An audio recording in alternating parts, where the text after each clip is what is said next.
ಹೆಣ್ಣು ಎಂದೆಂದು ಒಂದು ಗೂಡಲೆಂದೇ ಹುಟ್ಟಿತೇನೋ ಈ ಪ್ರೀತಿಯ ಅನುರಾಗ.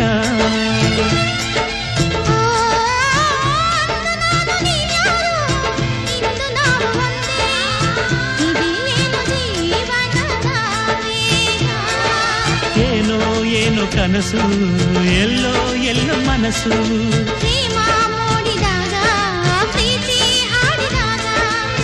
ನಾನು ನೀನು ಹೀಗೆ ಸೇರಿ ಒಂದಾದಾಗ ನಿನ್ನ ಆಸೆ ನಮ್ಮ ಪ್ರೇಮ ಭಾಷೆ ಸವಿಜೇನಿನಂತೆ ಶ್ರುತಿ ಸೇರಿದಾಗ ಅದೇ ಆಶಾ ಗೀತೆ. ನನ್ನ ನಿನ್ನ ಆಸೆ ನಮ್ಮ ಪ್ರೇಮ ಭಾಷೆ ಸವಿಜೇನಿನಂತೆ